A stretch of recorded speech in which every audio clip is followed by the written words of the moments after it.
Sahabat Sabri yang dimuliakan oleh Allah Subhanahu wa Ta'ala, pernahkah kalian berpikir dalam bulan Februari ini bahwa sebenarnya pendidikan yang selama ini kita jalani itu sudah mati? Kira-kira begitulah pernyataan Neil Postman yang memohon praktik-praktik pendidikan saat ini dalam bukunya berjudul Matinya Pendidikan. Sahabat Sabri yang dimuliakan oleh Allah Subhanahu wa Ta'ala, perkenalkan, nama saya David Alkindi. Di sini saya akan meresensi sebuah buku yang berjudul Matinya Pendidikan. Buku ini sudah diterbitkan pada tahun 1995, sudah 30 tahun dari 2025. Dengan judul The End of Pedagogy and Redefining of Value of School yang diterbitkan di New York, yang kemudian diterbitkan di Indonesia oleh penerbit Dipa Press pada tahun 2025 bulan Juli.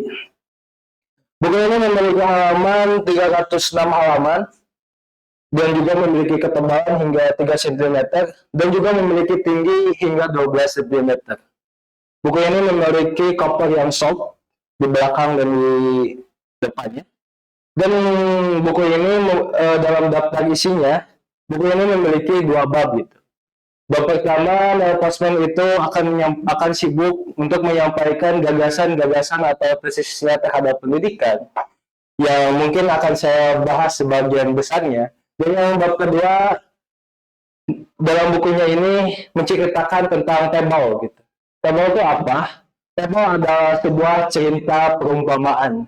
Jadi maksud Neil Postman dalam bukunya ini, dalam bab kedua, ia bermaksud untuk menyederhanakan pemikirannya dari bab 1 dalam bentuk cerita perumpamaan gitu. Supaya apa?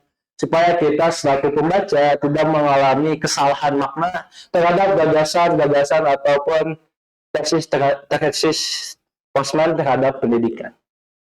Buku ini ditulis oleh Neil Postman. Neil Postman itu adalah seorang ahli sekaligus pakar dari pendidikan.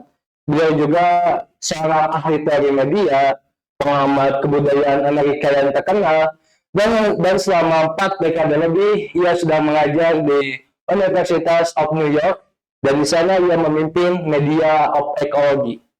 Postman sudah menulis buku kurang lebih 30 tentang pendidikan, ekologi, politik, ataupun yang lain-lainnya gitu. Dan buku ini merupakan salah satu dari ke-30 karya besarnya gitu. Dalam bab 1, Postman menyatakan bahwa menjadi problematika dan masalah dalam dunia pendidikan saat ini bukanlah karena kurikulum kita tidak maju, ataupun ruangan sekolah kita kurang megah, kurang mewah, ataupun metode pembelajaran kita yang gitu-gitu aja, ataupun karena pendidikan kita kekurangan makan siang gratis.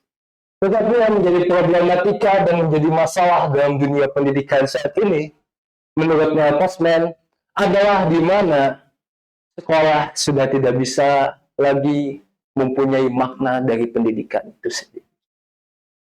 Coba sahabat santri bayangkan, seorang santri yang bangun pagi-pagi sekali, berangkat sekolah, dia duduk di bangku sekolah, dan terus menerangkan gurunya yang terus mengoceh terhadap pengetahuan tanpa kita mengetahui apa manfaat kita mempelajari dari pengetahuan tersebut. Alhasil kita pulang ke rumah tanpa mendapatkan apapun dari sekolah.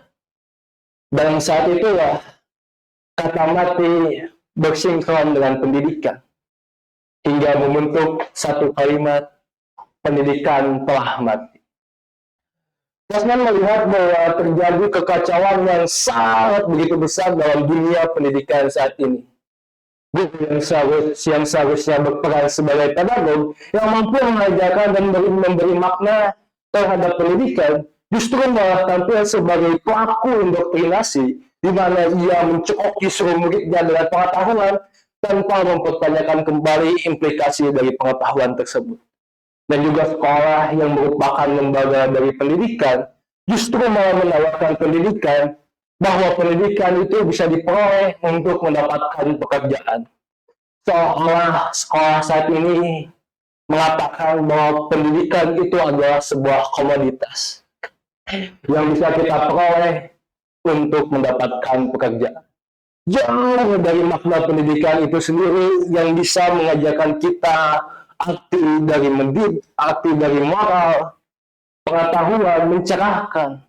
Tapi justru oleh sekolah saat ini ataupun oleh masyarakat saat ini, pendidikan dinilai sebagai sarana untuk mendapatkan pekerjaan. Passman menggunakan DCM dalam bahasa Inggris memiliki dua makna. Yang pertama tujuan, dan yang kedua berakhir. Passman sengaja menggunakan kata M yang ambigu ini untuk memiliki dua tujuan. Yang pertama ialah untuk mematikan praktik-praktik pendidikan yang sudah hancur. Dan yang pertama untuk membangun kembali pendidikan yang mencapai makna dari pendidikan itu sendiri. Makanya, dalam buku ini, Passman memberikan solusi terhadap problematika dan masalah dalam dunia pendidikan saat ini. Banyak sekali gagasan-gagasan atau Passman, gagasan-gagasan atau tesis dari Passman terhadap problematika pendidikan dan juga solusinya. Buku ini sangat menarik dibaca oleh kita selaku pelajar, ataupun seorang dosen, guru, ataupun akademisi, ataupun orang tua. Karena setelah membaca buku ini, kita akan kembali mempertanyakan nilai-nilai sekolah. Apakah kita ketika dulu sekolah sudah mencapai makna dari pendidikan, ataupun kita hanya sekolah hanya untuk menggugurkan kewajiban kita sebagai murid. Di bulan Ramadan ini, marilah kita memperbanyak bacaan kita terhadap buku pendidikan. Kenapa? Karena pendidikan saat ini sedang menjadi trending topik saat ini. Baru-baru kemarin ada anak berusia kurang lebih 10 tahun mati karena tidak mampu memberikan buku untuk sekolahnya. Makanya daripada kita memperbanyak di bulan Ramadan ini dengan hal-hal yang tidak bermanfaat, lebih baik kita banyakkan diri untuk membaca buku-buku yang bisa memberikan kita wawasan dan juga mampu memberikan kita bernalar kritis. Mungkin juga sekian resensi yang bisa saya sampaikan. Mohon maaf bila yang saya sampaikan ini kurang bermanfaat bagi kalian semua. Janganlah kalian mempercayai apa yang saya katakan dalam buku ini. Kalian harus mencoba mengkritisi kembali kebenaran yang saya sampaikan dalam buku ini. Mungkin cukup sekian yang bisa saya sampaikan. Saya akan menutupnya dengan sebuah quotes dari Aristoteles. Pendidikan itu memiliki akar yang pahit, tetapi buahnya itu manis. Aku qouli hadza wa astagfirullahaladzim. Syukran ala ihtimamikum. Assalamualaikum warahmatullahi wabarakatuh.